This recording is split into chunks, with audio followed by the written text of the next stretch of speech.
2. No podemos ocuparnos, adviértase bien, más que del sentido moral medio de la comunidad entera.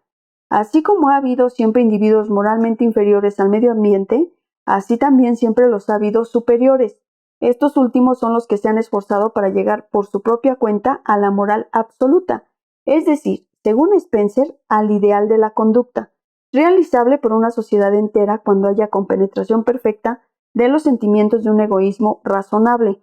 con lo de un altruismo bien entendido, pero estos idealistas son poco numerosos y ni pueden adelantarse mucho a su tiempo ni apresurar gran cosa el progreso evolutivo. Se ha dicho que el idealismo religioso y moral del cristianismo, que considera a la humanidad como una sola familia en Dios, no pudo aparecer ni arraigar sino en la época en que Roma había reunido en un solo imperio a casi todos los pueblos civilizados y establecido relaciones cosmopolitas. Sin esta condición, la ética cristiana no habría quizá encontrado un terreno favorable para el desarrollo y la estabilidad de sus ideas. El conjunto de las ideas morales de un pueblo, añade el mismo autor, no ha surgido jamás de sistema alguno filosófico, como no han surgido tampoco los estatutos de una sociedad mercantil. Este capital de ideas morales es el producto de una elaboración de todos los siglos que nos han precedido, los cuales nos los transmiten por la herencia auxiliada de la tradición. Por esto es por lo que en cada época ha habido una moral relativa,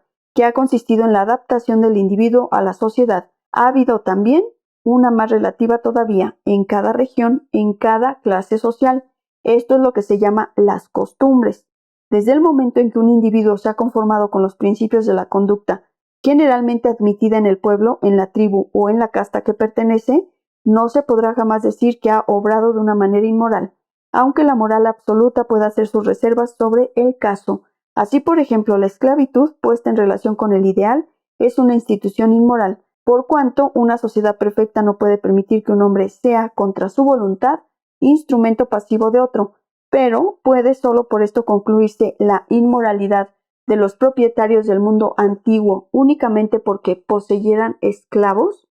La manera como la moral de este tiempo tendía hacia el ideal se revela en las manumisiones por medio de las cuales los propietarios más humanos deban la libertad a aquellos de sus esclavos que se hubiesen distinguido por su celo o su fidelidad, o a aquellos que por su inteligencia, su instrucción o sus aptitudes especiales podían abrirse su camino en el mundo y elevarse de este modo por encima de su humilde posición. Es inútil aducir ejemplos para mostrar las enormes diferencias que bajo distintos aspectos existen entre la moral de pueblos diferentes o en la de un mismo pueblo en diferentes épocas. Ni siquiera hay necesidad de citar las tribus salvajes antiguas y modernas, basta con recordar ciertos usos del mundo clásico, el cual está no obstante tan cerca del nuestro por el género y el grado de su civilización. Recuérdese el realismo con que se celebran ciertos misterios de la naturaleza, el culto de Venus de Priapo, los amuletos fálicos, la prostitución religiosa en Chipre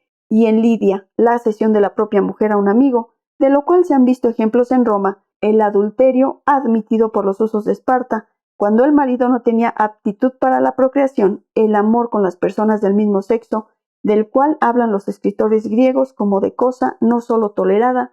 sino plausible, el matrimonio entre hermano y hermana en las familias faraónicas, uso continuado en la época de los Ptolomeos, los cuales eran sin embargo griegos. Antes de Jesucristo, ¿existía siquiera la idea de que estamos obligados a devolver bien por mal?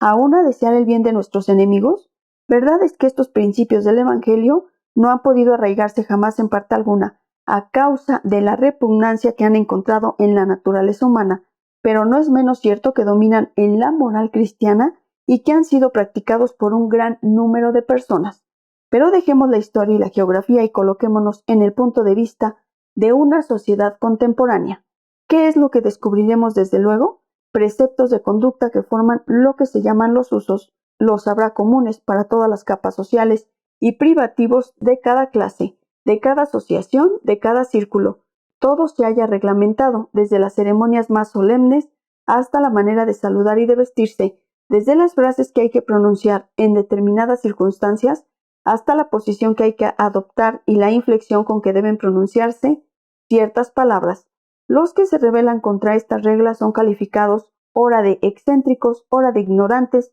de ridículos o de mal educados. Unas veces excitan la hilaridad, otras la compasión y algunas el desprecio. Muchas cosas que se permiten en una clase o en una asociación están rigurosamente prohibidas en otras. Sucede que una manera de obrar un uso dependen hasta del tiempo, del sitio, de la hora que sea, del objeto de la reunión. Por eso una señora podrá presentarse escotada en una comida o en un sarao, mientras que tendrá que cubrirse completamente cuando haga por el día sus visitas. En un baile, un caballero que acaba de ser presentado le echará el brazo al talle para valsar, lo cual no se atrevería a hacer en ninguna otra ocasión, excepto en las íntimas expansiones del amor. Todos nuestros movimientos están regulados por un uso ya establecido, y casi ninguna de nuestras acciones deja de estar sometida a alguna regla. La tradición, la educación, los ejemplos continuados nos obligan a seguir estos preceptos sin discutirlos, sin indagar su razón.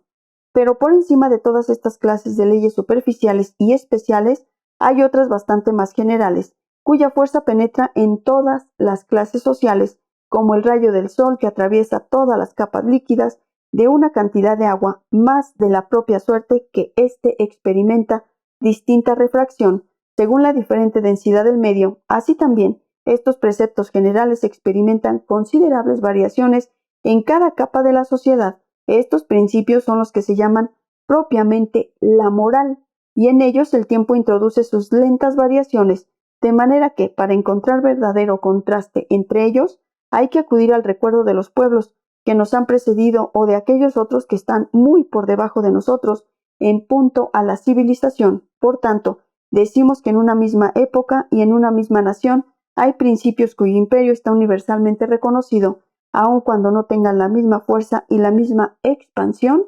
en los diferentes medios sociales.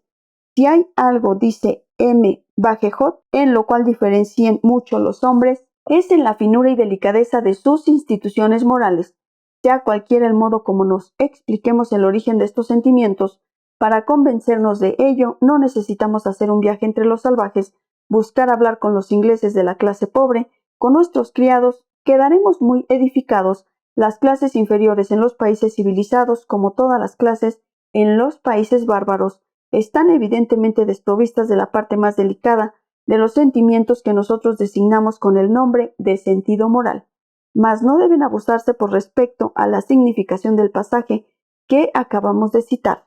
El autor solo hace notar en el pueblo bajo la falta de la parte más delicada del sentido moral, es decir, que se encuentra doquiera un sentido moral apenas dibujado si se quiere, pero al fin aún las últimas capas de la sociedad tienen algo de común con las capas superiores en punto a la moralidad. La razón es evidente. Supongo que el sentido moral no es otra cosa sino un producto de la evolución. Es muy natural que esté menos pulimentado y menos perfeccionado en ciertas clases sociales, que no habiendo podido marchar al mismo paso que las otras, representan un grado inferior de desarrollo psíquico, lo que no obsta para que existan los mismos instintos en un estado rudimentario, y por esta misma razón existen en un estado simplemente embrionario en ciertas tribus bárbaras, todavía menos desarrolladas que las clases de nuestra sociedad. De donde se sigue pasamos ya a las consecuencias, porque la materia nos parece tan clara que todo ejemplo sería superfluo, que en cada sentimiento moral pueden distinguirse capas superpuestas que hacen cada vez más delicado este mismo sentimiento, de suerte que separando sus partes artificiales se descubrirá en él la parte verdaderamente substancial e idéntica en todos los hombres de nuestro tiempo y de nuestra raza bajo el aspecto psíquico, así como aún renunciando completamente a la idea de la universalidad absoluta de la moral, podremos llegar a determinar la identidad de ciertos instintos morales en una región más vasta del reino humano.